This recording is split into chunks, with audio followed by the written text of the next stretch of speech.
So we've just finished the round at Woodhall Spa, the Hotchkin course, and I suppose this is by way of our review of how that round went, Jim. So we would be joined by Chris, but unfortunately he's busy today. He couldn't jump on the episode.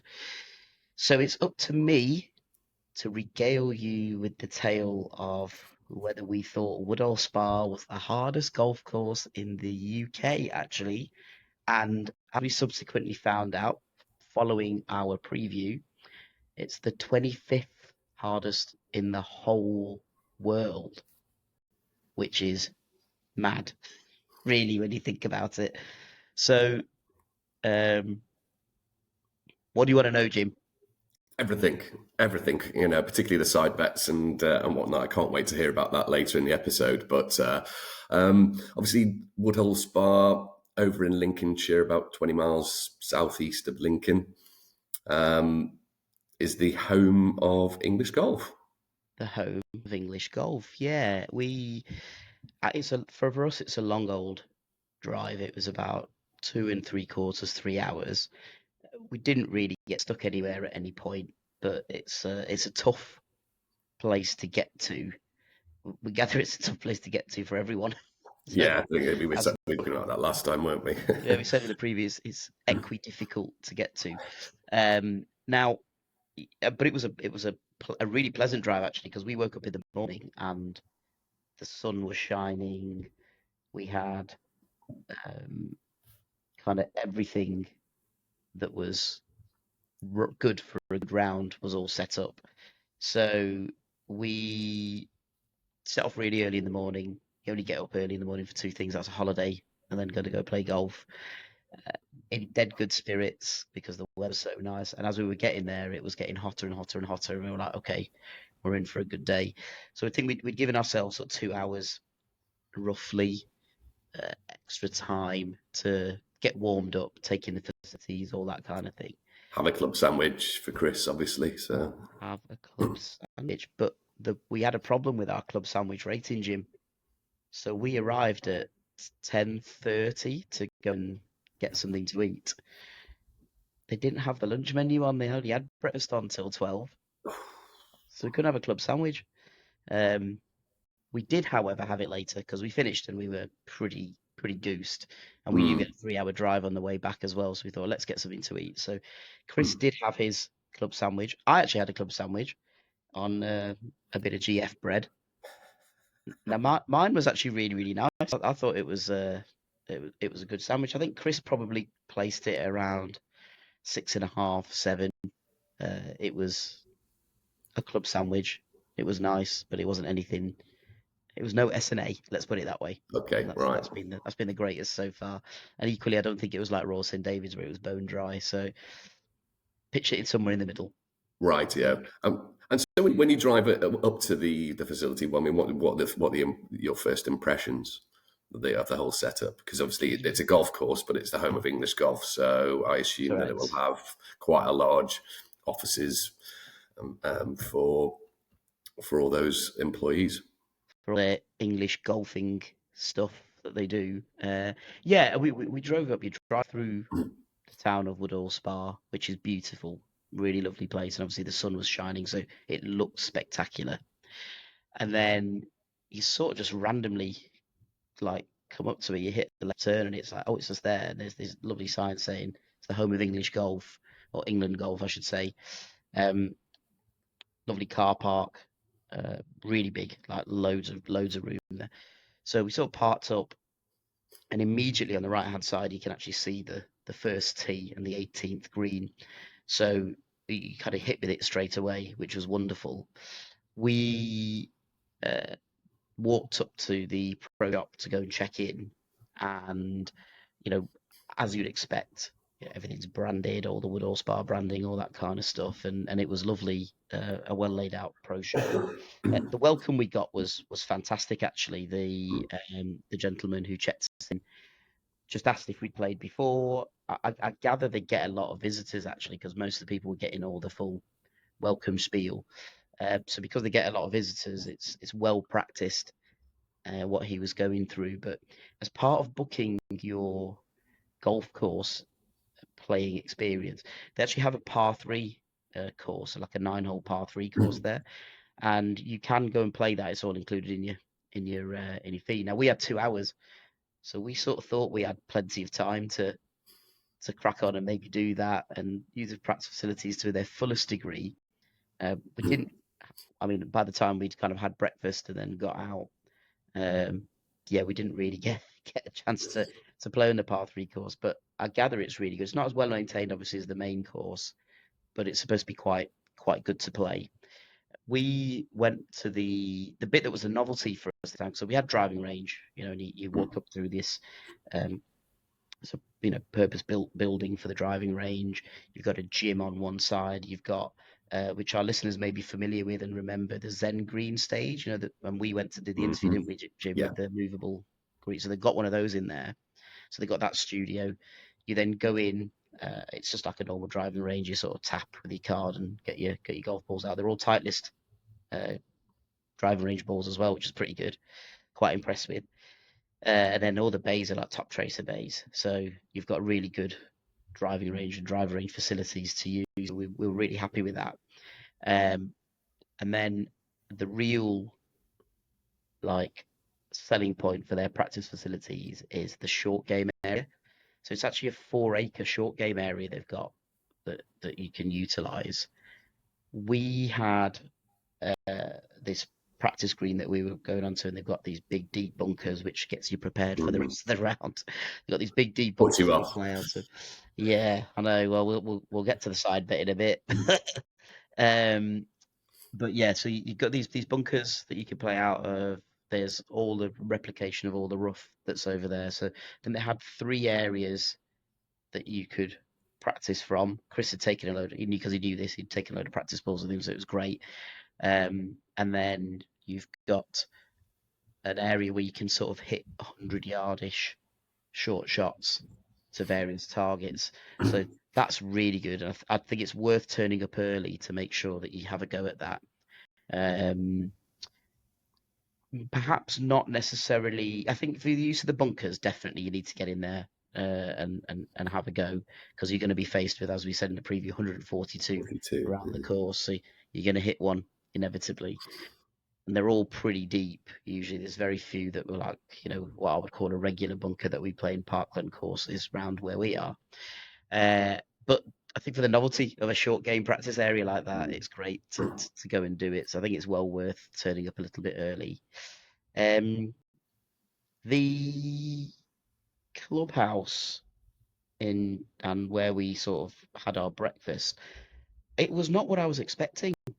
So the actual England golf buildings, Jim, are like really like they're modern builds. They're sort of standalone buildings. They'll have all the studios and whatever that they facilities they provide for young golfers, whatever. So they were all pretty slick. But the actual clubhouse itself it sort of stuck out a little bit. I gather they're looking at getting everyone to agree to knock it down and start again. It feels like it needs it. It was quite nice. Like it wasn't in keeping with the rest of the buildings because it was quite an old building. It's quite traditional inside. It had a lovely vibe afterwards. We sort of went and had a drink, and everybody was sat in there having a drink and having a bite to eat. So that's really like a good plus, because sometimes you can go into a clubhouse and it's quite soulless afterwards. There's no one around, and you're like, oh, feel a bit awkward having a drink in here. But it was so that was nice, but it just didn't fit in, I don't think, with everything else. So maybe I was going in expecting some big slick clubhouse, really modern facilities, whatever. And maybe that's going to change. I don't know. We'll have to see, I suppose. But the place where we had breakfast was a bit different again. That had almost like a cafe type of vibe to it. You sort of went up. They had these big like glass counters with cakes and stuff behind there, and you could you went up and ordered your food there, and they brought it out to your table, and it's like I mean it was nicer than golfing, but that's the kind of vibe that it had. So yeah, I wasn't what I was expecting, but I don't think that's a negative, and I wasn't like shocked by it all. I just think that probably needs to be revamped just in keeping with the rest of the Yeah. club. So that was kind of our welcoming approach, and I mean, like I said, we left ourselves 2 hours, and I mean, Chris is loving that because he loves a long warm up and a bit of relaxed time before he gets there. He doesn't do our last minute turn up 5 minutes to tea 5 minutes. time, does he, Jim? No, And exactly. Well, me, not you. I mean, I'm there 10 minutes before, so it's about the same really. And I mean, I kind of said, I think in the preview, I may have said that I'm getting used to doing a slightly longer warm up Mm. pre-round, and we'll get to it now. But bearing in mind how I played, I think I might go back to my 10-minute, just rock up, hit two balls in a practice net, and then carry on because I've played absolutely horrifically at this golf course. Well, I mean, it is meant to be 25th hardest in the world and the hardest in the UK. So you think discussing beforehand, even after the preview, that the expectations were, well, very, very unknown. I think is probably the best phrase to say that you didn't know what you were facing, to a large extent, apart from 142 bunkers. And I mean, Yes, not the longest course in the country, but obviously I think that starts to play in your mind a bit, doesn't it? When you're thinking hardest course in the UK, yeah, I think what that does that gets into entail? your head. Yeah. Definitely gets into your head. I we had 3 hours to talk about this, so we were intending on recording this as we were driving back, but didn't quite have all the cables that we needed and whatever, so we couldn't do it. And it's probably a good thing actually because I've managed to reflect on it a little bit Yeah. more. Um, it is and it isn't the hardest course that I've ever played. Now it is because it's it's the visuals of that golf course. So Lincolnshire, if somebody's not familiar with the county, is incredibly flat. Yeah. You're driving along and you can just see for miles around. So you've nothing's too elevated, nothing's too deep, anything like that. What they've done over there is and the course is completely built over a sandy sub base. So one of the things that we found was it was the start of April and it was rock hard and Mhm. bone dry. Now we haven't had a full summer on there, and we've not had by any means the driest ever winter. But if it's that hard and dry now, they were already punching holes in fairways and what's scarifying it and all that kind of stuff. So I think in the middle of summer that would be even harder. Now the reason that poses a challenge is that you can land it in a spot, but you just don't know the ball mechanics at that point, what's actually going to happen. And there doesn't seem to be a lot of undulation to try and stop it. So you could be short of a bunker, but if you happen to have hit it a little bit thin, or if you've happened to have just not quite got a high ball flight enough, Yeah, not enough loft. yeah, you're gonna skip on. Yeah. We also found the greens were quite hard to hold on to because of that. They were pretty tough. They were good greens, but the ball would land, and we were struggling to find our pitch marks to repair. So gave you a measure of how actually difficult and uh, how difficult scoring was, I think, in that respect. Moving it back from going to the greens, so that's the greens. All the greens. Can't say I remember one green that wasn't surrounded by bunkers. Because, yeah. Now you could be talking sort of left and right, and then there's rough long, and there's probably one short. That was the minimum on each hole, pretty much. So if you got one short, you can't really run it up to the green. And bear in mind, I said it was running quite well. Bump and run is like my brother-in-law's speciality. I quite like that as well because it just means if you've not hit it the distance, then you've got a chance of still getting onto the front of the green. So that was out of the equation. You couldn't miss left or right because you were then in a deep bunker, and all the ones on left and right were deep bunkers. Most of them, the top of the bunker was at the top of your head. So Five foot you've eight. got oh, 5, 7.5 actually, but but you really you got to scoop a little bit, and actually that doesn't work with bunker technique because the scooping's gonna uh, make it go to crap. So there's that, and then if you go long, it's rough. So what are your options approaching a green? You have to hit it, which means you got to be accurate. So that was tough, knowing that each time. And then if I move it further back, you're on the tee. So this is, I think, what made it difficult from what I was experiencing. So from the tee, as you're looking, because it's so flat, you've got these bunkers that come up, and you've got like one left, one right, almost on all the holes. Now, visually, you can see bunker there, and there's like a tiny gap in between, and that seems like it looks like that's your fairway target. In actual fact, that's not the case. So Chris Boyd buys a course guide. Mm. Your first bunker may be at like 180, and your second bunker at like 200. Now, Chris is a long hitter. My driver goes about 240 on average. So you know those bunkers are in range. So actually, that little target isn't that little. It's the full width of the bunkers, because Mm. behind that's a big wide fairway. However, even though you know that, when you're looking and you're picking your target, all you can see is bunker in front of you. So that just made that psychologically quite a Yeah. hard battle. And then the other thing was, you couldn't see the danger beyond that, because you can see these bunkers ahead of you. You couldn't see what was up ahead after that. So let's say I mean, I could hit my 5 iron just over 200 yards. So let's say you had a bunker at like 160, 180, and I know if I landed at 200, I'm safe with my 5 iron. I can play that off the tee. But then if you don't know what's behind that and what's going on and how far it's going to run, then you can then hit a bunker again. So that was the difficulty. And then the other thing that was difficult was, if you did spray it, and I said at the top, I didn't play very well.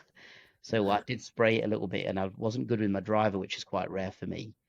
Um, your layup is just basically 20 yards onto the fairway. You haven't got like 100, 120 yard shot to get you back into play, because there are bunkers everywhere and there's danger everywhere, and it's going to run on. There was a couple of times when I hit a really, really good recovery shot, and I would have been really happy with the normal conditions. It would have stopped, and it just kept rolling and went into a bunker. And it was like, oh, I haven't even got that sanctuary really. So what we said was, it was hard because it was relentless, that course. Every single shot required care and attention, uh, which is, for me, is unusual Mm. to be able to do that. So There's it was, constant mental exhaustion if it is like that for 18 holes, and when I get tired at 9, you're probably thinking, probably thinking the same as me on most other courses. I was just going to say that. Remember at Abu Dhabi when you were like, I've hit hole 13 now, and I don't want to be here anymore. I Mm. want to go, and I've got a long drive. Those sorts of thoughts are coming into my head. I mean, I smashed down 2 bananas at that stage, because I was like, I just need some energy just to get thinking again.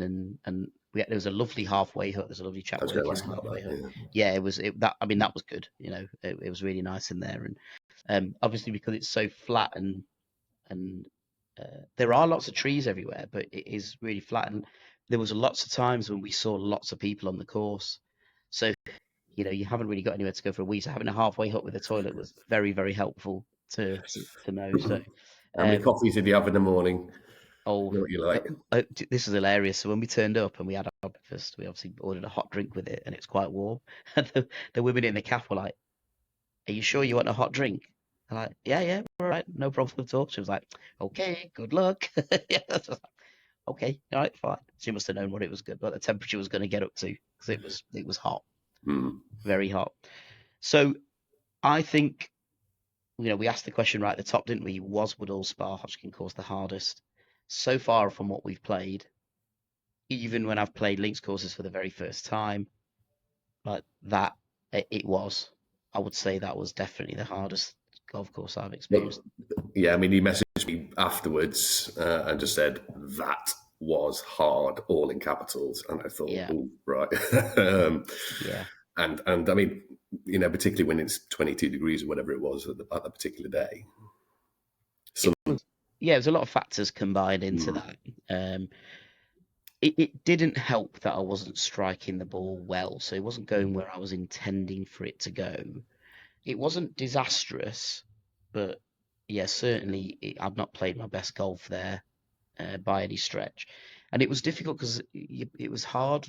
The par fours, it wasn't. You didn't have to play badly to just get a six, and you walk off and you go, I played that hole all right actually. Like I drove it okay. I hit a decent approach shot, got out of a bunker, and then I've kind of like, I don't know, two or three putted, whatever. Not maybe not two putted, but like I've had a chip, two Yeah, putts, yeah. and you think it's all right. It's not too bad, but it's a six. And then you've done that I'll be quite happy with four a holes six in a and row. a four. Yeah, that should have been, but it's like you do that and you go, oh, I've done that four holes in a row or something like that. So, I think the thing that really, and I'll get to it now because we're sort of talking about it, but looking at the scorecard, the thing that really did me over was the par threes of which one was the signature hole. So All I'll right. lead into that. But I shot an eight on the very first par three. I shot a six on the second par three, and then there was a signature hole which I'll get you. But that just nailed my confidence and my round. Um, so I suppose should I start giving you what's going on with the scores then and through the scorecard? I think it's time. I've been avoiding it, been I know putting you it have. off, Yeah, haven't I? we've not spoken much about it since since you actually played, and that's on purpose because we knew we were doing this review, and I wanted it to kind of be fresh and me, yeah, not to know anything at all, really. Wanted me to relive the harrowing experience in its full. Absolutely, in all its glory, I love it. or likewise. So let's tell you this tale of woe that we had at Woodhall Spa. So we turned up to the first tee, and it's lovely. There's a starter ready for you there. We got him to take a picture of us. It was nice having somebody to do that. And the starter's hut's really nice. And the practice green is really nice to play on, actually. So it was really well maintained. And I thought this was going to set. So let's tell you this tale of woe that we had at Woodhall Spa. So we turned up to the first tee, and it's lovely. There's a starter ready for you there. We got him to take a picture of us. It was nice having somebody to do that. And the starter's hut's really nice. And the practice green is really nice to play on, actually. So it was really well maintained. And I thought this was going to set us up for the round, but they have on the practice green uh, where the cups are that you're putting into. Uh, the plastic on the cup goes all the way to the edge of the hole. So normally you have that bit of brown that you see where the hole is, and then it goes into the cup.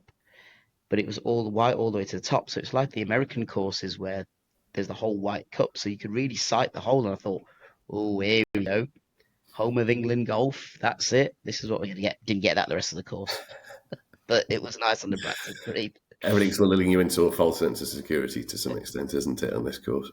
Yeah, I think there's exactly that. Um, so we teed off, and the first hole isn't very long. I think it's only about 350 yards.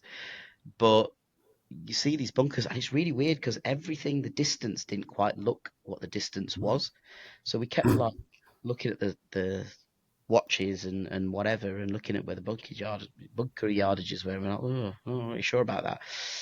So it looked like it was late with Orion off the first tee, and Chris very kindly let me go first.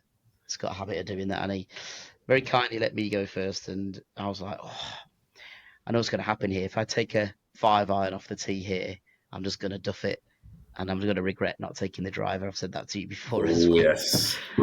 So I stepped up with the driver, big hook left. However, it ended on the 18th fairway, and the guy said, if you're on the 18th fairway, you'll have a shot in. Don't worry, and you're probably only looking at about 100, 110 yards. I was like, great, I'll take that. That's not too bad. It was away. Chris stepped up with his 5 iron, and then topped it 20 yards out of it. And his phrase was, "Oh, Christopher," off the first tee. That was repeated many times during the round. So I think that sets you up for how The rest of we played. the round. Yeah. So on the first hole, I then played my recovery shot from this rock hard fairway. I thought I clipped it just right.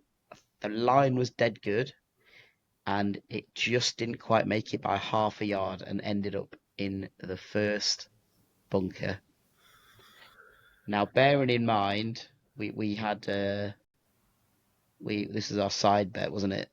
Our side bet was the fewest number of bunkers hit, not number of bunker shots, but fewest number of bunkers hit. So Correct. I'm like 1-0 already on the first hole. So I play out of that bunker, out first time. I'll add, But but play out of the bunker straight across the green into another bunker. So I'm 2-0 on the first bit, and I was just like, how have I gone from I've got out and I got out really, really well. In fact, I hit it too well out of the bunker, and it just went straight across the green. And that was another thing about the toughness of this golf course, that when you're escaping the bunkers, like you need to escape from the bunkers, not just get out. You need to get out well, because otherwise you're going to end up in another bunker over the other side. And that was actually a bit of a running theme for my round of golf at Woodhall Spa. So I got plenty of bunker practice. Um, I think I took two to get out of the next one at that point, and then I started off with a seven. Chris recovered from his topped tee shot to get a five, and then we hit hole two, big wide open fairway, like we're talking 60 yards wide, like not wide not enough for me. not wide enough for me. I missed it left. Oh God. I actually think I put one into the trees. I was like, I'm not going to find that. Then I hit my provisional, put that close again, hit a recovery shot, and this is that thing about sort of recovery shots. I was like, that is on the money. That's at the back of the green. Sorry, it bounced at the back of the green. Like, that's going to be fine now, no problem. It had gone 20 yards past the back of the green, so you're always like, if you're scrambling, like you've got to be Tiger Woods scrambling to recover around there. So that was pretty tough. That was Chris's one and only amazing drive on the second hole. He absolutely mullered this drive right down the middle. There was no O Christopher at that point, uh, but then thereafter he just couldn't get his driver to work. So we started off 7-7-5-5. We hit the first par three. Oh no, sorry, another par four. Sorry. Uh, we both played that all right actually, and then but still walked away with fives and sixes. So it was a bit like, oh, played it all right, and that was still a tough score. Um, then the next hole number four, that was kind of I was just thinking about it now. Hole number four, we crossed. Oh no, we didn't cross the road. Sorry, they crossed the road after the par three. Hole number four was before the very first par three that we did. And again, I think we played it all right, but just we were a bit errant off the tee. And then as soon as you're errant off the tee there, You get punished. you get punished. Like you're going to add at least one, probably two shots onto your score for that hole. So I think we actually, with that hole, we got six for Chris, five for me. I think we scrambled quite well there, but yeah, adding a shot on straight away. Um, we then hit the very first par three. Uh, Now this par three visually is absolutely brutal. Like you look at it and there's just bunker, bunker, bunker, bunker, bunker. Like short is all heather. You can't see past that. So we were like, okay, long and left might be a miss if you're going to do it. But yeah, it's just hit the green sort of thing. So I think Chris went first. Oh no, maybe I went first, and I hit it, clipped it really, really well. Seven, I thought, got to go long, give myself enough club. Clipped it, and it started going long and left. So I was like, right, okay, I'm fine there, no problem at all. Chris hits his absolutely perfect. The one spot you could hit it to the green didn't look like it was, bunker bound or anything like that. Middle of the green, great. So I then play my recovery shot. And again, when there's rough, as you've seen with links courses, Jim, sometimes, it looks all right, and then you try and hit it and it just gets snagged. Mm. So, yeah, a little duffed first attempt to chip through. Second one, I hit like really, really well. Actually got it in the air, exactly where I wanted it to go. It landed and started rolling and kept on rolling. and went into one of the pot bunkers on the Oh right, my god. which I didn't get out That's of three, first is it time. now? That's three. There's just 3-0 at this point. Um, yeah, so I know on the second hole I hit a bunker as well. I hit a bunker on the second hole. So it was 3-0 already at that point. This is 4-0. So I've got into this bunker. It took me two goes, I think, to get out of this bunker and then two putted. So I got an 8 on the very first par three. So Chris was like, come on, Ish, sort yourself out. And then you finish that par three. It's very easy for him to say, hits par Mm. three, hits the green every time. But then you crossed the road, so we did a big thing. We were like, right, come on. We've had a tough opening here. And we'd said at this point ourselves, we're like, I think this is a hard course. Like we need to reset because we'd done made a stupid mistake driving over going. Just have to keep it straight. Doesn't look like there's that much danger. Just keep it straight. It's all right. It's fine. Yeah. Pride comes before a fall. So we crossed the road and went right one mental reset. Let's cross the road. It's a whole new round. Let's start that. So actually on the next hole after that par three, we both hit stonking drives. Uh, and then yeah, did well. So Chris started now at this point. He started playing well. So he had a run of three pars in that middle stretch of the front nine. And I sort of picked up as well. Those three holes played four for Chris, five for me, four for me, four for Chris, six for me, and then the next par three comes along. And honestly, these par threes are just. I mean, you've got to just hit the green. That's it. There's no other margin for error here. Um, I'm going to try and pick out my. And it's almost going to land kind of vertically downwards. Correct. Yeah. I Yeah. mean, if you can't run it onto anything, it was. Yeah. It I mean, was. that'd be a disaster for me because I can't get a loft really. And, Yeah. I think that's the problem, isn't it? It's getting enough vertical purchase. I think, and Chris is good. He can stop it short yeah. quite well. Um, Seven was a really interesting hole. So we'll jump forward to like the Dream 18 bit. We didn't see a hole that we really wanted to put forward to Dream 18. Um, there were a lot of very challenging holes on there because of the visuals and things like that. But the Mm. seventh was a really great hole actually. It was a dog leg right, and it was about 200 yards at the dog leg, and then you could cut the corner, but there was loads of bunkers all on the right hand side, like staggered for cutting the corner. So really, really well laid out actually. And the green complex was lovely. That was the one place where if you hit a bunker, they were like sand scrape bunkers, so you had a chance of getting out. Um, I think I hit two on that one as well, and I think Chris hit one at that point. So we were 5-1 at this point on hitting bunker count on hole seven, Jim. On hole seven. Um, Hole eight was a par three. Yeah, they're just gits at this course. They dropped a bunker in the bailout landing zone short, just in the middle of it. They just stuck a bunker. So short left, short right, short is bunker. It's a long thin green, and then back left, back right is thick rough. So where do you go with that? There's just no escape.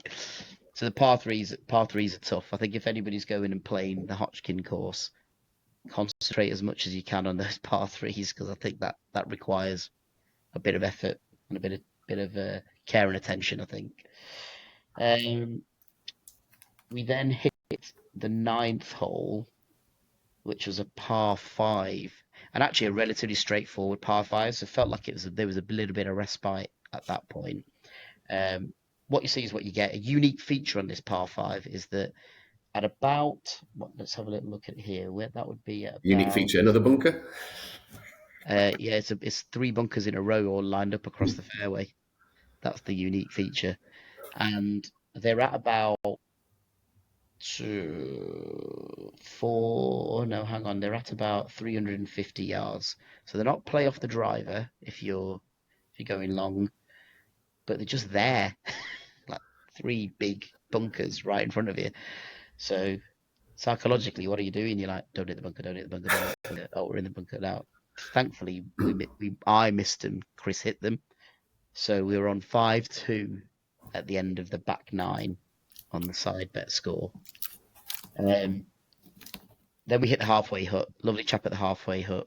He was like giving us a bit of a pep talk. Told us it eased off on the back nine, which we were very grateful for. And I must admit, I think it actually did ease off. So I kind of feel like almost if that course was the other way round, you started off at hole 10, went round, and then did the front nine, I think you'd actually do okay because you'd ease into it. And we talked about this at, I want to say Royal St. David's, I think, where the flow of it was really good. We started off, it was quite an easier start, and then it builds. A crescendo, I think, is better than bang, you're into difficult challenge straight away because it's really hard to recover. So score wise, on the front nine, uh, Chris was 7 over. So it was a par 35. He was out in 42, which is pretty good. Yeah. I was on 58 at this point, Wow. which is that's one of the worst front nines I've had in probably a couple of years. I Yeah. would say I've not scored that poorly for a long time. Uh, so it was nice to go into the turn hearing somebody go, it's going to ease off. so so that was that.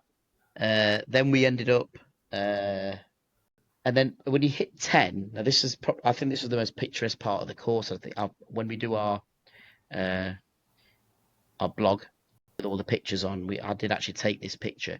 You're at the far corner of the course at this point, and you look back and you can see quite a lot of holes there, but it kind of is like a V shape. But Lincolnshire's a beautiful county as well. I don't know if it's flat, but it's really, Yeah. really beautiful, and they've created a really nice part of the world there. So that was a lovely um, uh, sort of view and a lovely way to start off your back nine. The 11th was a par four, and I started actually finding some form here. Because I started hitting my driver well. I always find if I hit my driver well, The my rest of it round falls into place to falls some into extent. Yeah. place. Yeah, so I started hitting it well at this point. Well, I say well, better. It was actually going off the tee, and I was getting distance with it. Uh, um, Eased into heading into our 12th hole signature hole challenge. So we have already posted this on YouTube. So the eagle-eared, is that even a phrase, amongst us might actually know what happened here. But par three, Chris's speciality. Mm-hmm. Uh, I mean, it took him absolutely ages to set all his cameras up. I was like, for God's sake, Chris, get on with it. Even I was getting annoyed, and it was it was me that he was recording. Um, so we set them all up. It was Chris's honour because he'd won the previous signature hole Yeah. challenge. So he hits his tee shot, spanks it middle of the green. Always, just has a knack of doing that. So I'm like, right, difficult act to follow here. So I really took some time to mentally prep myself for the kind of contact I wanted to get. Did a lot of visualization, all that kind of stuff. Stepped up and I absolutely nailed my 8 iron, and it was online with the flag. And I'm looking at it in the air, going, "Oh, that looks good. I think that's inside Chris's ball. That absolutely dead on inside Chris's ball." It landed in a bunker short of the green. I was just like, And was it's that the not done the 12-foot bunker distance. as well? It's not quite. So that wasn't the. Uh, it was the one that was on. So there was a bunker very short of the green, and then there's one sort of short but right, and I went in that one that's short but right. It was still when I got in there, it was still above my head height, but it wasn't the really deep It left. So wasn't we the one on the both left. missed. Yeah, that was like that's the deepest bunker on the course. We both Yeah. missed that. But again, visually, that hole, they've kind of built it up out of nothing. Like it's really flat on the 11th and it's really flat on the 13th going the other way. But that 12th has been built up a bit. So visually, daunting tee shot. You see these bunkers everywhere, and the green is narrow. So, it's everything's it's got to be straight, got to be straight, got to be straight. And even when I was straight, it just sort of drifted into that right. So I don't know whether there was a bit of a breeze up there or whatever, but probably should have clubbed up. But even again, there clubbing up, um, you've got bunker long left, long right. So you don't have that respite. You got to kind of be on the number really. So I was absolutely gutted, and like my reaction on the video, I was like, "Oh man, like, that was on the line that I wanted to." And bear in mind how badly I played the par three so far, I was extra gutted about that, which then leaves me with a tough up and down to try because I know he's in for a par, he's close enough, even with Chris's putting. So I get to the first bunker, out first time, hit a really good shot, probably had half a yard too. It was half a yard too short and it rolls along the lip of the next bunker and into that next bunker. Then that left me with a stance where it was in the left edge of the bunker. So I didn't have a stance. I couldn't really do anything with it. And it was, all right, how do I play it out? Hit it, clip the top of the lip of the bunker, back in. Oh God. Hit it again, clip the top lip, back in. Like, oh man, I've had four shots already. What's going on? So Chris is obviously recording all of this at the meantime, just like chuckling away, like Muttley to himself. And I'm like, right, come on, just I don't know, just I got so fed up, I was like, I'm just gonna chip it out here. So just did a normal chip. And the bunker was like head high, just a normal chip, and it was the perfect shot. Came out, just took the whole contour of the green, and just kind of went out. And it probably left me about 15, maybe maybe 15 footer, 16 footer to get a six.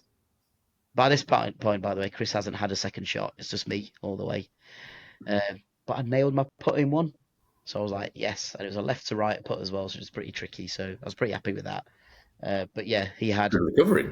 he had four putts to win the whole of the signature hole challenge.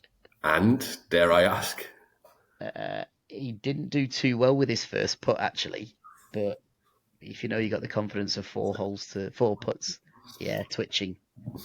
I think I need to start giving him some more beef before he steps up I for think his you putts do, now. yeah. Yeah, I need to. The problem is I was in no position to do anything because I'd already hit four bunker shots at a par three.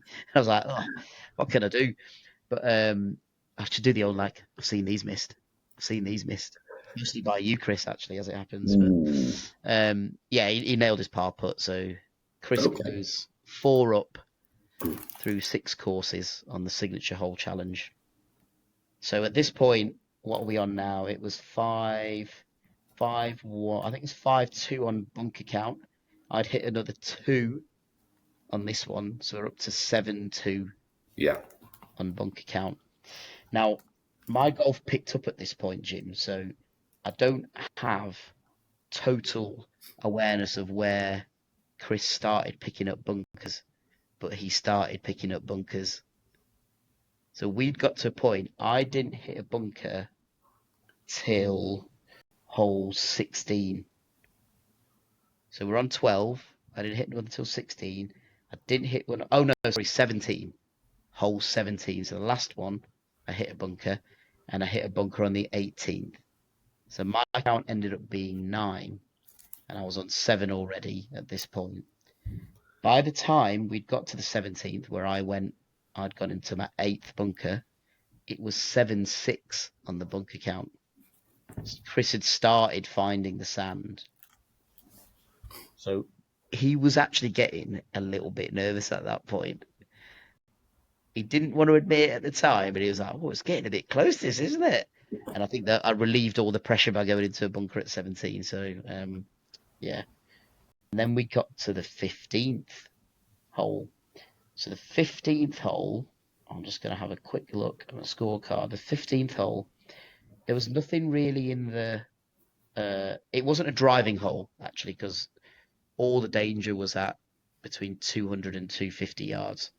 Bunkers, very narrow fairway, all that kind of thing. So it was definitely an iron off the tee. And I think that was probably, apart from the par threes, that was the only hole really that you were looking at an iron off the tee. Apart from the first for Chris, but Apart from the first for Chris, which he then duffed. Yeah. So, yeah, we hit. I hit a decent 6-iron on this one, and Chris had gone way left with his hybrid. I think he hit, or his 3-wood. Um, so I'm stood over my approach shot, and again, like you can just see this big deep bunker on the right hand side, 2 bunkers in front of you. There's bunkers. The green was like cupped by these 2 bunkers like this, so you couldn't be short left, short right, or wide right, wide left either. It was either hit the green or go long. And actually, looking at the course map, there is a bunker back right, and there's a tree back left. So again, what do you do? Like, you got to hit the green. I absolutely creamed an 8-iron. It's got 162 yards. It was absolutely dead on line with the flag. You know, you're watching it just going, oh my God, that looks amazing. And then I was thinking, it took me back to the signature hole, and I was like, oh, please clear that bunker. Please clear that bunker. I see it bounce. So I'm like, great, it's clear of the bunker, fine. And then we couldn't see it. Now, at this point, I don't think he was doing it deliberately at this point, but Chris was like, oh, I don't know where that ball's gone though. It's pretty. I think it went close, but I can't see it. No, I'm not sure. I'm not sure. I think you're in trouble. And I was just walking up, going, like, what? How? I can't be. Like, I don't get it. I just can't be. Anyway, we get up there, and he's like, "Oh yeah, I can't see the ball." And I went, "Yeah, it's at the back of the green, mate." So it's just rolled off the back edge of the green. There's a little bank. So Chris is kind of messing around. I think Chris on this one got, because he'd gone left. Oh, Chris got a 4. He scrambled well on that one actually. But so I had a shot from the back of the green. I'm like, great, get my. I think I got my 9-iron out to like, sort of bump it, and it was a slight left to right, and it was weird because I totally visualized that. It's the first time it's ever happened to me. This totally visualized the line of the ball and like all that kind of thing, and I hit it, and so it must have been about. I think it tells me here. Does it? What the distance? No, it doesn't tell me the distance. I think it must have been about 25 feet from the back of the green to the hole, and I hit it. And as soon as I hit it, I was like, that's exactly where I wanted that ball to go. And I would say it was 10 feet out. And I'm looking at Chris, and Chris is going, oh, that's a spicy one. That's a spicy one. I was like, no, that's in. That's on the line. That's in. That's in. That's in. And it went in. You got It went birdie. in. I got a birdie on a par 4. Awesome. It was like full on birdie dance. The lot, mate. I Did was, you get that on video? oh, no, we didn't. No, actually, I probably would have done because we did film the whole round. So I think it is on video. Mm. And I was like, have some of that too spicy. I was full on. I was invested, and I think that was, yeah. I was like, I'm going to give Chris some. I'm going to go full beans on him now. He's not getting away with this. Too spicy. I was like, yeah, well, that's what it feels like to chip in, mate, from the edge of the green. Um, yeah. So Chris should do that more, bearing in mind his putting. I think you should do. I think you just try and chip a bit more. So we were getting competitive at this stage, and I think it's because we'd got it to 7-6 on the side bet on the bunker challenge. I think he was feeling the heat. So I think I've learned something about Chris. I think I need to start giving him a bit more jip during the round. I'm going to psych him out on his putting. That's it now. I'm too nice. I'm like, if somebody hits good shots and they play, I don't want him to play well, but no, I don't want him to now. Not after this. Not Yeah, after you say that, but next round, then it'll be back to normal. his putting, or just me. You. Yeah, I struggle to give people chip while they're playing. Whilst they're playing golf, let's just clarify in every other. Yeah. Oh, the rest of the time I'm relentless, but in golf, I know how hard it is. It's just like the last thing you need is some smart ass giving you a load of shit while you're playing. But I think I'm going to ramp it. I'm going to make myself do it now. I'm going to psych him out especially on the signature holes now. I'm going to psych him out. Hole 17, Back in the 240-yard bunker. drive, back in a bunker.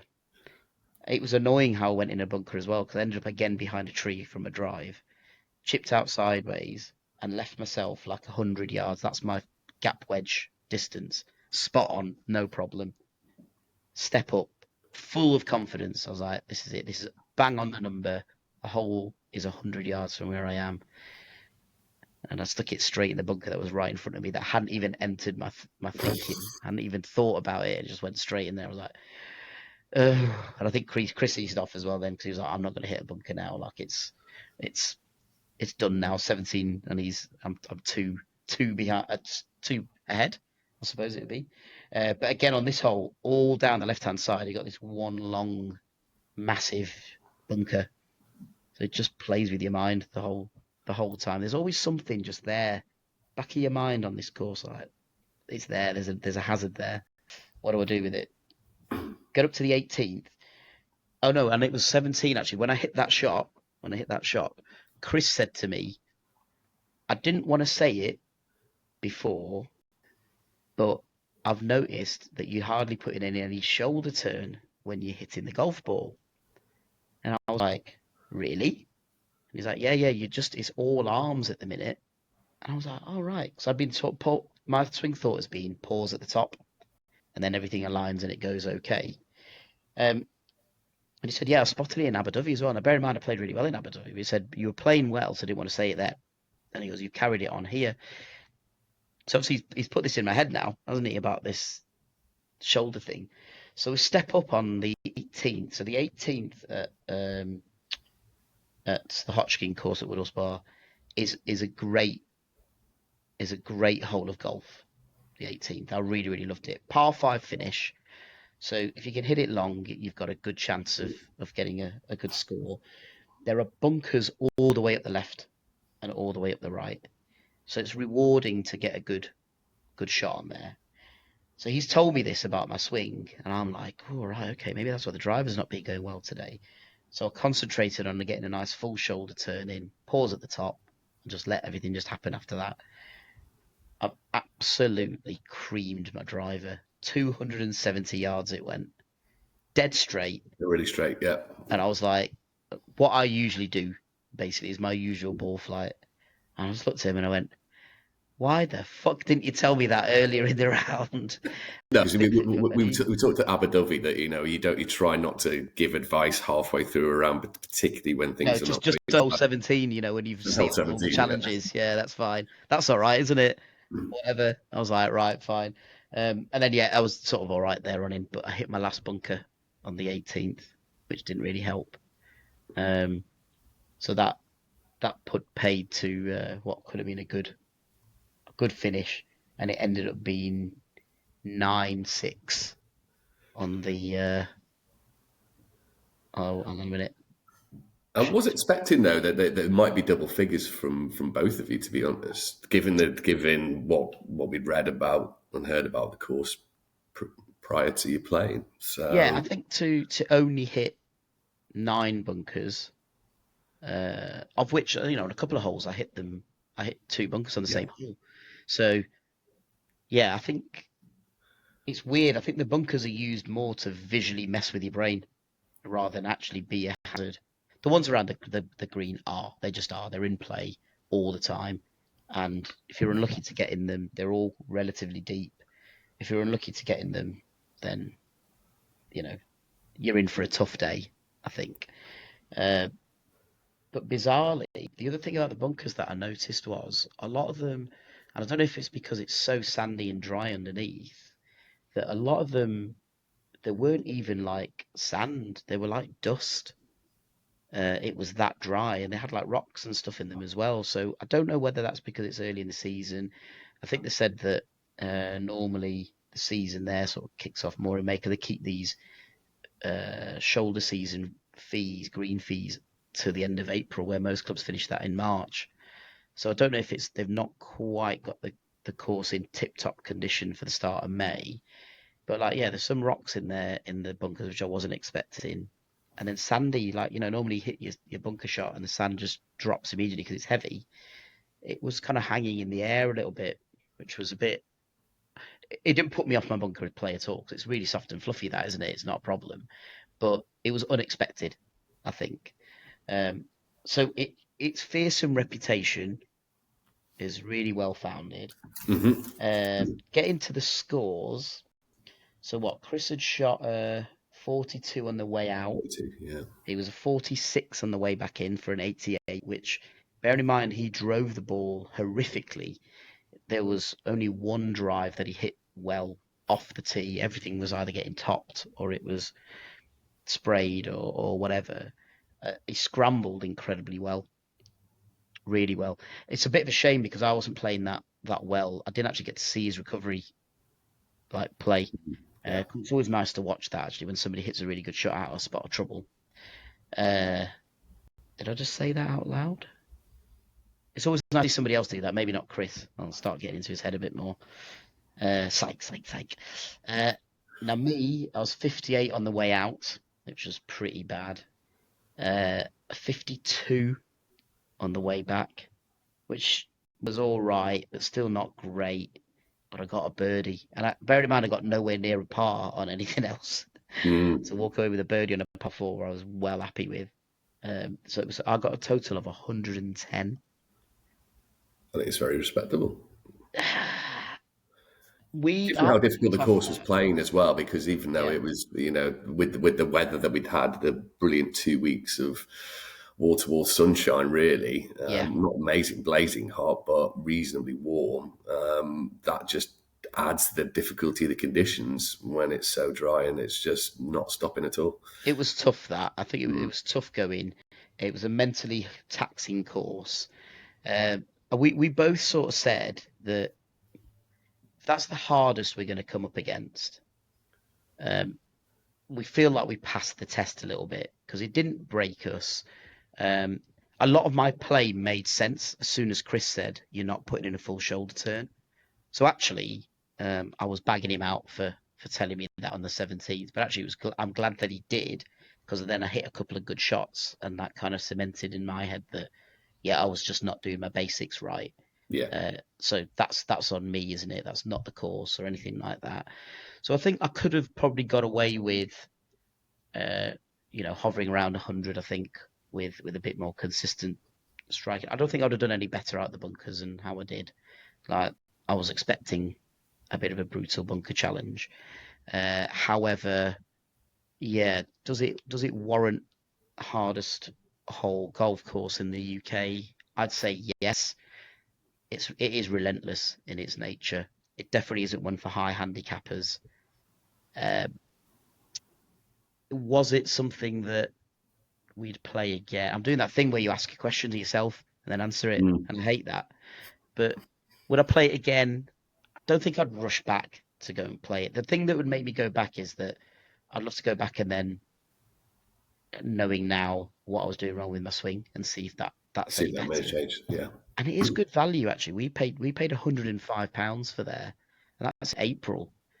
That's pretty good value. We did it as a day trip, and it was really good. Set off at 7 in the morning. We were back by about 8 in the evening. The welcome we got was fantastic. The practice facilities were amazing. Like you did feel like a pro really when you were at the practice range and all that kind of stuff. Um, and to pit yourself against knowing now 58th best course in the world, 25th hardest in the world, hardest in the UK, pitting yourself against that, uh, I think yeah, it was good. It was a good experience to go to. I can totally understand why that is the national centre for golf because it does test every single element of your game all of the time. One thing I would add is that I did afterwards. I did say to Chris, I was like, I'm not sure golf for our level is supposed to be that hard. You know, Until you start playing these courses and researching and analysing, apart from the ones that are really well known that you see on the TV, in many respects, you don't have any idea of what you're letting yourself in for. And I think that's probably the beauty of it. Everything is so different, and it is challenging in many different ways. yeah, it And you was. can never become a better golfer as a result of those experiences. I think so. I think so. I mean, we still had great fun because it was a Friday afternoon. It was baking hot, and we're playing golf. What's not to like about that whole scenario? It was amazing, And in amongst that, I still walked away. I've shot a birdie. I've hit an absolute beaut of a drive, 270 yards. On a tough hole with bunkers everywhere. All that kind of stuff. It was like when you hit a good shot there, it's rewarding. It really is, and you feel like $1 million walking up there. And I've hit that shot exactly where I needed to, and the result has been great. Like I said, the facilities were great. So if anybody does find it not difficult to get to Woodhall Spa. It's a thoroughly rewarding overall experience. Lovely warm welcome from everyone there, and yeah, while I say I wouldn't rush back to play there. I think to me, the overriding factor with that would be it didn't have the one element that a lot of the courses do have, which is the kind of history element Mm, to the course. You're not there going, oh my God, Sevi's played here, or oh my God, remember when what's it, Jean Van de Velde was stuck in the brook playing. There's none of that yeah, at exactly. all. But the elements of the golf course, it's got a halfway hut, catering's great, homely feel actually in that clubhouse. That was really nice. All the staff were unbelievable. They were so friendly. Like there was none of this. Like I think 'cause they get a lot of visitors. Personally, I think that's what it is. They just know they want to roll out the red carpet to them. Um, yeah, for that, it's definitely worth like going to. And then God, by all means, pit yourself against the hardest in the country because that was our overriding thing. It was like this is as hard as it gets. We've survived it and we've done okay. Like bring on the rest of them. We can we can Absolutely. we can do But just, this. I think alluded to it slightly early on, but out of the out of all the holes, probably maybe one of them would make the top 18 as it currently stands, Yeah, or maybe. I don't think we 13th. had a chat in the yeah, it's not 30. I think it was the 30, something like that. But we didn't want to nominate anyone up there because I don't think there was a hole that stood out and we thought, oh right, wow, this is incredible. That's not denigrating them at all. I think they're all designed to a very high standard actually, and they all have a challenge on there. I think we're maybe both. We love a visually stunning golf hole. That's what gets us, and that's probably our dream 18 where we're at and how we're pitching it. That what looks good to the eye. And there was plenty on that course that did, but I don't think anything will jump into that 18. So we almost sort of thought we didn't want to take a spot up to then have to try and bump it later and do that. But yeah, I mean, what a test of your golf that is. And as we said on the way there, if you keep it straight, you're going to be all right. Which Uh, didn't prove to be the case in some respects, but we definitely didn't keep it straight for a lot of it. I mean, I was. It was surprising how much Chris was struggling off the tee. Actually, he's not normally that bad. then to He's come away normally with an 88, the recovery shots, a the second before, scrambling. Yeah, absolutely. it's fantastic. And every time he was in a bunker, he was out first time and a really good recovery shot. So I think he did all those bits well. Actually, his putting came along leaps and bounds. That really kept his score in check. So Coach is working his magic. yeah, he didn't even know his name, but coach is doing the trick. So yeah, would also we would for the price that you pay, and if you're a golf member at any golf club, you're getting about 20-30 quid off your round because you're a member of the English Golf Union. Um, and even I golf, so a lot of people do that to get handicaps. They're not members of a club. You're still getting I think it's £10 to £15 discount off the green fee, and it's not unreasonable the green fee there at all. I think even in the peak period, you might be maybe looking at about £145-£150 for a fearsome course that's very well maintained. And to put yourself against that, I think is well worth doing. And having a starter there was fantastic. He filled us in a little bit on the history of the club and Just put those. that extra little bit of pressure on your first shot. Oh yes, I'm getting used to it now. It's having a starter on the first tee is becoming a little bit more commonplace in some of the courses that we're playing. I think maybe the ones that got signed up for this year, we're probably going to have a few. Uh, but yeah, I mean, I don't know. I'd sort of get them engaged in a bit of chat, so they don't look at me as this like fool who's turned up his Air Jordan golf shoes, who's like, who is this guy? Get him involved in a little bit of chat to give you a little bit of leeway. But like I say, if I can get to 110 on the toughest course in the land, I think I'm standing myself in good stead there. And just don't forget what you've some of the scores that you've smashed out on some of the other courses, particularly the two Welsh ones. Yeah, They were I think great. that's where it was a bit disappointing that I was that far beyond that 27 shots worse off. I didn't feel like that, but yeah, it's just that was a brutal golf course. Um, but one I would still thoroughly recommend. I really would. You know, And I think to, when he said, I wouldn't rush back. I think you've got 94 others to play as a part of this challenge. So of course you're not going to rush back. There's so much let's more higher priorities. let's not double up, eh? That's a stupid Yes, idea. exactly. Um, but yeah, it was a great what a day, as I always What say. a day! Uh, And so, in terms of kind of how you would rate it compared to what you've so played already. we started having this chat a little bit, and we were struggling to rate it. I think because I think in the immediate aftermath of that round of golf, I've had a bit of a stinker. Chris wasn't great off the tee, and there's all these other things that we're focusing on. I think we went with the club first. We said, like, let's rate that because that's an easy one to go with. So I think with the club, we probably rated it at um, 8.5, and primarily the practice facilities pushed that up. Yeah. But the welcome was fantastic. Um, we felt a little bit let down just by the overall mishmash of the look and feel of the clubhouse to the rest of the facilities. But that's not their fault. That's what they've got there, And actually, the atmosphere that they've created inside the clubhouse is really nice. It's of a traditional golf club, so I don't know whether actually that for me does work then, because you're not going into this. Is it intimidating to go to a really ultra slick facility where everything's dead modern and high tech and whatever? And you're like, oh my god, am I supposed to even be here? Imposter syndrome, all that kind of stuff.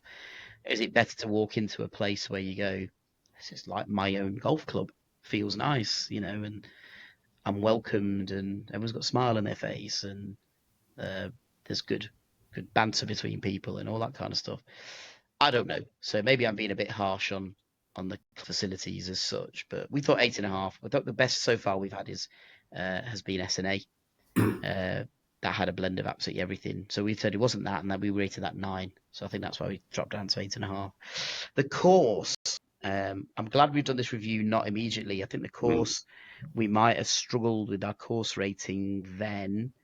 Now we haven't quite agreed on this just now, and we're gonna by the time we'll have published the episode and put our blog up with all our pictures, which head to top110.co.uk to have a look at those with a scorecard as well. Um, we maybe we didn't agree on that one. I think Chris has obviously still got Silith at the top. Uh, for me, sort of Moortown still gets in at number 2, and I think that is our top 2 at the minute. We had uh, for the ones that we played so far, I think we had SNA was at the bottom. We had Royal St David's, then Abu Dhabi, then Moortown, then Silith. We think this is probably fit in. I still thought Abu Dhabi was better than what we've just played at Woodhall Spa. I think Chris thinks Woodhall Spa is better than Abu Dhabi. So he might have put it into the top 3 now. I've got it at 4th, just outside. So I think we're good. We're gonna have a little conflab and finally decide where we want to rank it, but what we want to rate it as. But it'll probably score something around 7.5, 8, probably as a quality of course. Mm. Um, the thing that we struggled with was, again, it's not their fault. It's course condition. It's been so dry. What do you do with that? And you're on a sand base. It's going to drain really, really well. Uh, that would be a really difficult course to play in the height of summer. I don't think you could get that ball to stick on that green unless you're a very talented golfer and you can get. Play in August, it'll be fun. I'll be tipping it down the whole Well, month. yeah, that's true. Yeah, yeah. Play it in June and you're screwed. But Mm. yeah, so I think there. So I mean, look at those scores then: 8.5 and probably 8. It's probably one of the better ones. Out of 6 is the best one we played, probably, or one of the best we played. So I think that gives you a measure actually, and it's good that we've done this later that we can reflect on it a bit better. Um, it's not an unsurmountable challenge golf, but I think for a very high handicapper above 24, they pitch that limit correct. I think that's really useful to know because obviously it wouldn't be one that I would go and play without playing probably about 50 more rounds Yeah, I and think getting a bit more we said that consistency. actually. We said that I think you would have not enjoyed that round of golf because it was. I just think it would have beaten you up. That's all. And you'd have gone, well, hang on a minute. I play golf to enjoy myself. I don't want to be. I don't want to feel like this when I finish a round of golf. Um, what we. Oh, the other thing as well was that they didn't check for any proof of our um, handicap or anything like that. I think after having listened to this, you'll probably self filter on playing there if you're a high handicapper. Uh, but there were plenty of other people who we saw were in very similar situations to us. There were a couple of members playing up behind us as well, and they ended up in some pretty deep bunkers at various points and took 2 or 3 attempts to get out. I mean, some of them are twice the height of you when you sat in the bunker. I mean, you don't even. What do you even do? Where do you go with that? Experience actually. We did enjoy that, and obviously another one ticks because there's nothing really anything near Woodhall Spa now, and Woodhall Spa is a beautiful little town. So um, yeah, it was worth the trip to go down there, and we've now played at the National Centre for Golf for England. Pretty And good. the hardest course in the country. Hardest course in the UK. I mean, that is incredible. 25th hardest in the world. Yeah, done. That is Woodhall Spa completed. Obviously, we have put the signature challenge up on the YouTube. We would love it if you would share this episode. Woodhall Spa's quite. I've had loads of people actually messaging me, Jim, saying, "What was it like? What was it like? What was it like?" I think it's one of those things where people have wanted to go, but obviously has a fearsome reputation as well. And I think they really wanted to know what it was like as a course. So if you can share it, that would be great. We will have the full 18 up to view on YouTube soon as well. We managed to film all of it, which you'll be able to see my birdie on. And we, Along with a load of bunker shots. along with a load of Bit of bunker practice. shots, that's already up there. Look at the signature hole challenge video on Yeah. YouTube, and you'll see me at floundering in a bunker. So, um, but yeah, if you could do that, we would really appreciate that. And if you like and subscribe, of course, that'd be great. Uh, but until next time.